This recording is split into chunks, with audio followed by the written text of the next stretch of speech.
ចំពោះ style ពីមេជាងសឡតពីមួយទៅមួយគឺអត់ដូចគ្នាទេមើលតែទៅសៃនៃការជ្រៀកចិញ្ចាំរបស់ហាងមុំរីក៏មានអារម្មណ៍ថាខុសគេដែរការពន្យល់សិស្សមួយច្បាស់លាស់គឺអត់បន្លំទេចិញ្ចាំអត់ស្អាតពីកណាត់មិនក៏ធ្វើឲ្យស្អាតបានដូចគ្នាហើយថ្ងៃនេះខ្ញុំបានធ្វើការផាត់មុខឲ្យសិស្ស VIP ដែលគាត់មករៀនវគ្គមួយអាទិត្យរៀនបន្ថែមជាមួយនឹងការផាត់មុខហើយសម្រាប់ថ្ងៃបញ្ចប់នេះគឺសិស្សគាត់ទទួលសេវាកម្មផាត់មុខធ្វើសក់ដើម្បីថតយកទៅ print ដាក់នៅក្នុងហាងឬក៏ print ដើម្បីលើស្លាកយីហោនៅមុខហាងអីចឹងណាទាំងអស់គ្នាហើយសម្រាប់វីដេអូនេះក៏បង្រៀនអ្នកទាំងអស់គ្នាតាក់ទងទៅនឹងការជ្រៀកចិញ្ចាំខ្លះៗដែរអញ្ចឹងមុននឹងទៅដល់ការជ្រៀកចិញ្ចាំសម្រាប់វីដេអូនេះគឺឧបត្ថម្ភដោយឈុតជក់ផាត់មុខនឹងឯជាមួយនឹងឈុតជក់ plus មាន17ដើមជាប្រភេទជក់ដែលមានគ្រប់មុខងារតែម្ដងហើយសម្រាប់ក្នុងការផាត់មុខនេះក៏ខ្ញុំប្រើជាមួយនឹងជក់នឹងដូចគ្នា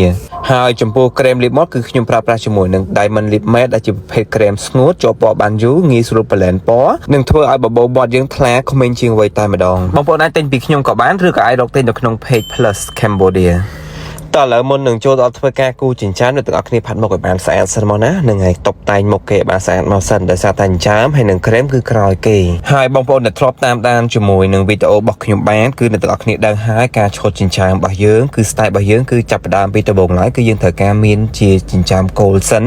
ព្រោះយើងត្រូវបែងចែកឲ្យដាច់ជាមួយនឹងចិញ្ចាំគោលនិងកូនសរសៃចិញ្ចាំព្រោះអីយើងអាចចេះតែឈុតតាមអារម្មណ៍បានឯងគឺយើងត្រូវតែមានតួឯកមានតួរងមានតួបន្ទាប់បន្សំដល់ពេលអញ្ចឹងហើយចិញ្ចាំយើងគឺគ្រប់គ្រឿងអត់មានភ្លាវទេគឺវាមានគ្រប់រសជាតិតែម្ដងហើយការជ្រៀកចិញ្ចាំសូមឲ្យអ្នកទាំងអស់គ្នាធ្វើការស្មឹងស្មាតអារម្មណ៍មួយកុំភ័យកាលតែភ័យពេកក៏ធ្វើឲ្យចិញ្ចាំរបស់យើងនឹងមានហានិភ័យនៃការខុសនឹងក៏វាច្រើនដែរឥឡូវទៅសៃគោលយើងគឺបានចន្លោះកដាលហើយគឺយើងបន្ថែមជាមួយនឹងខាងមុខប៉ុន្តែខាងមុខនេះគឺពិតជាសយមែនទែនអ្នកទាំងអស់គ្នាដោយសារតែអំឡុងពេលដែលឈុតនោះគឺគ្រូព្យាយាមអោនមើលឲ្យជិតទៅដល់ពេលអញ្ចឹងវាកបាំងសក់ប៉ុន្តែគឺវាដូចតែអត្តសៃគោលយើងខាងកដាលហ្នឹងទេគ្រាន់ថាយើងបដិញមកមុខអញ្ចឹងណាប៉ុន្តែគាត់ថាចេកបែបនេះវាមានទម្រង់ shape មកមើលទៅរៀងចាប់ដើមស្អាតបដាហើយប៉ុន្តែយើងបន្តជ្រៀកបដិញគ្នាមកណាបើសិនជាណាវារៀងខ្លីស្ទើវែងអីយើងបន្ថែមវាមកដើម្បីឲ្យវាវែងវាដេញគ្នាពីមួយទៅមួយហ្នឹងឲ្យវារៀងស្របគ្នាណាហើយចំពោះកម្លាំងខ្មៅដៃយើងកុំប្រឹងយកវាធ្ងន់ពេកហ្នឹងឲ្យយកស្រាលបើសិនជាក្នុងលក្ខខណ្ឌថាម្ដងវាអត់ទាន់ច្បាស់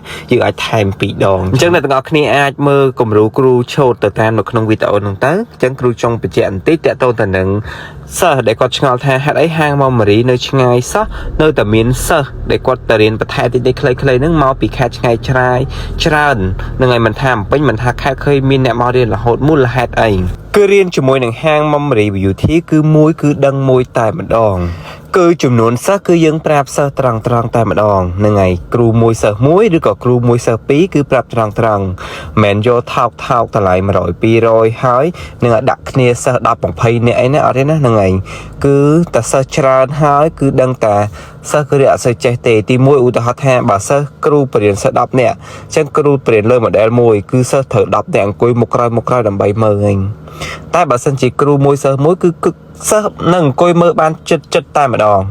ហើយដល់ពេលដែលសិស្សអនុវត្តវិញក៏ស្រួលដែរគ្រូអត់មានហត់ដើរទៅនេះទៅនោះដើម្បីមើលសិស្សគ្រប់គ្នាឯងសិស្សតែមួយសិស្សតែពីរគឺគ្រូស្រួលមើលបំផុតអញ្ចឹងហើយការរៀនគឺគុណភាពនៃការបរៀនគឺកន្លែងនឹងឯងអញ្ចឹងអ្នកទាំងអស់គ្នាចុះឈ្មោះរៀនកន្លែងណាក៏ដោយនឹងឲ្យកុំឃើញតម្លៃថោកហក់រត់រអ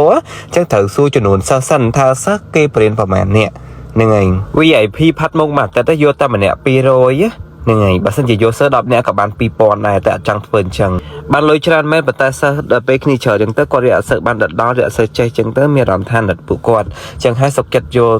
តែមួយតែពីរអញ្ចឹងទៅតម្លៃរៀងខ្ពស់ទៅគាត់គឺបានគុណភាពទៅវិញគឺពេញលេញតែម្ដង